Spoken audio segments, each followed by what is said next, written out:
linha aqui, né? Na quinta linha, a escolha de melhor da fatologia, desculpa, a quinta linha da fatologia, a escolha da melhor forma de lidar com a birra da criança. Isso aqui essa questão da birra, né? Isso aqui é mais, eu penso que é mais quando é menor, pelo menos a experiência que eu tenho, e você tem que, na realidade, se equivaler a ela, ou seja, você tem que falar na linguagem dela. Eu lembro contar um caso aqui, acho que quando tinha 2 aninhos, 2 para 3 anos, a gente estava num supermercado, e aí eu acho que ela queria alguma coisa, uma boneca, enfim, uma coisa bem básica assim, e aí eu falei assim, não, agora não dá, você não está precisando e tal. E aí se jogou no chão, esperneou, ficou rolando. Aí eu peguei, me afastei um pouco, fiquei vendo aquela cena, e ela lá, se revirando, chorando, e eu observando. E aí, fiquei de longe, e aí quando ela, de repente ela parou, olhou, ela não tinha plateia. Não tinha ninguém, não estava mais perto dela, ela se recompôs, levantou, tipo assim, cadê minha mãe? Aí ela correu para o meu lado, aí eu peguei, praticamente sentei no chão e fui conversar com ela. Falei, ó, 2 aninhos, mas não podemos esquecer que é uma consciência. Falei, ó, isso não é legal, isso não é a melhor forma de você conseguir as coisas e tal. Conversei. Ela ficou bem, falei, vamos tomar um sorvete? Vamos.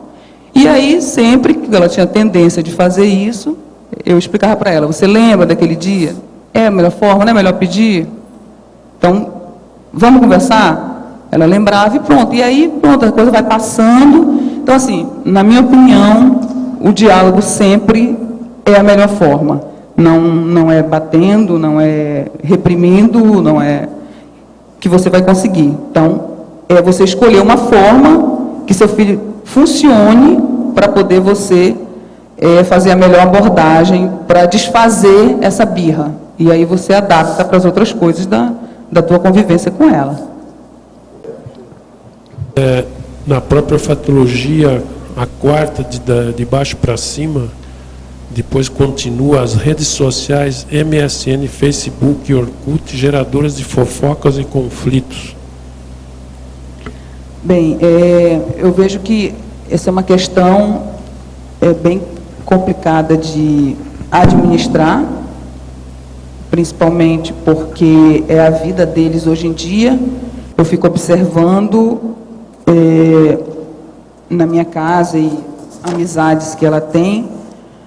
Por exemplo, vai amigos em casa que a gente não consegue estabelecer um diálogo, porque a pessoa agora tem no celular o tal do WhatsApp, ou seja, é uma mensagem instantânea, que todo tempo a gente está conversando com uma pessoa, com um adolescente, ele está ali olhando mensagem, você não consegue nem estabelecer um contato visual, né? E eu tento, na medida do possível, colocar um limite nisso.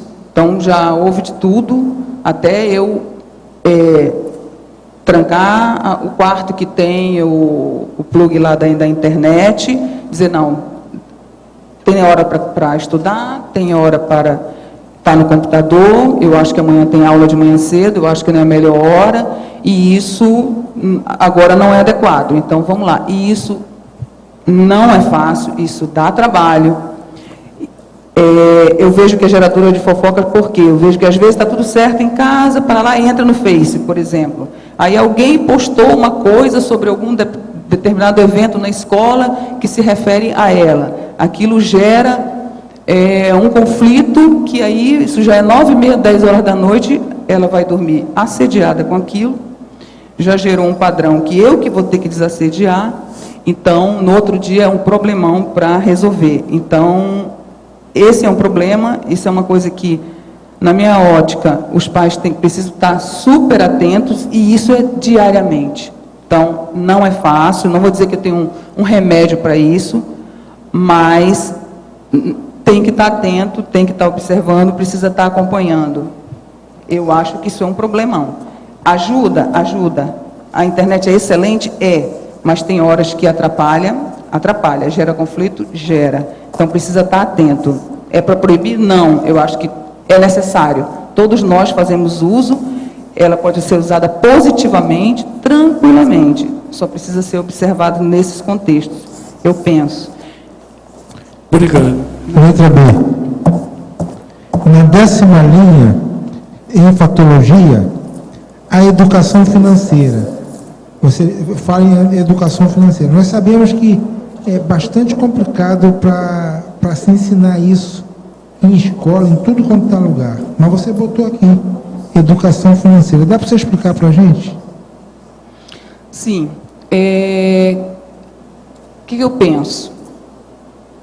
Desde muito cedo, a orientação com ela, na minha casa, por exemplo, é da gente ter gastos, né, racionais. Por exemplo, eu explico para ela que a gente não tem dinheiro, a gente não pode gastar mais do que a gente ganha, né? Por exemplo, eu sou uma pessoa que tem salário, eu não tenho dinheiro assim para jogar pela janela.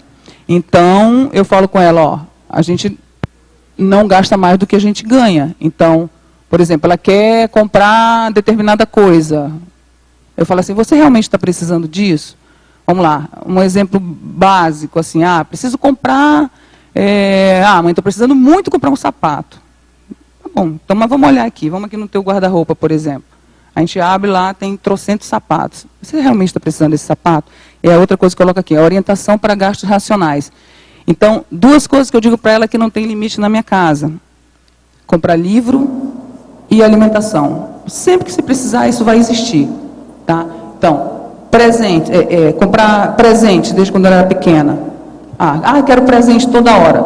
Presente, Natal, Dia das Crianças, e tem mais outra data que e aniversário.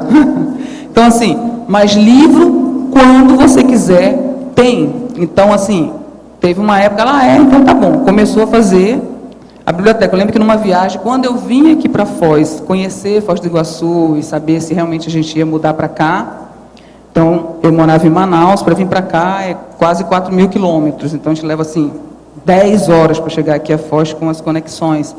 Então, eu lembro que nessa viagem a gente fica muito tempo em conexão, ela leu mais ou menos 5 livros. Eu disse assim, não, mas já chega. Ela falou assim, mas você disse que para livro não tem limite? Então, é mais ou menos assim. Testa tudo, né? Então, mas assim, eu fico muito feliz porque eu fico vendo que ela tem amigas que de livre espontânea vontade nunca lê um livro. Amigas de 16 anos, só lê aqueles obrigatórios da escola. Então, eu vejo que nesse ponto eu obtive um sucesso com ela, que aos 12 anos, isso eu conto porque eu acho muito positivo, aos 12 anos ela já tinha a biblioteca, óbvio, dentro do limite dela, mas uma biblioteca com 100 livros. Então, para mim, eu acho que isso é muito importante, assim, eu acho bem interessante. Então, a educação financeira nesse sentido, orientando para gastos racionais. Então, assim, teve uma época que foi muito difícil controlar isso, por quê? Por causa das influências, que eu falo em outro sentido aqui. É muita influência. É lógico que porque a gente tem nós somos da classe média, a gente tem uma condição um pouco melhor, então ela estuda em escola particular. Com isso, tem pais que criam os filhos de toda forma, então tem pai que dá tudo para a criança. Então ela vê criança que tem todas as formas tem tudo, tem todas as bolsas, todos os livros, então é muito difícil você controlar isso. Para mim foi muito difícil, mas ela passou dessa fase. Então, assim, até ela passar dessa fase foi difícil, foi complicado, mas a gente foi conseguindo aos poucos. E a minha experiência com ela a partir dos 13 anos, eu consegui colocar na mão dela um cartão de crédito, e ela até hoje, ela está com 16, ela escorregou uma vez. Tipo assim, ela tem o cartão na mão dela, ela pode fazer o que ela quiser, e ela não escorrega, ela me consulta, ela sabe exatamente o que ela pode gastar. Então, para mim também, isso é uma conquista.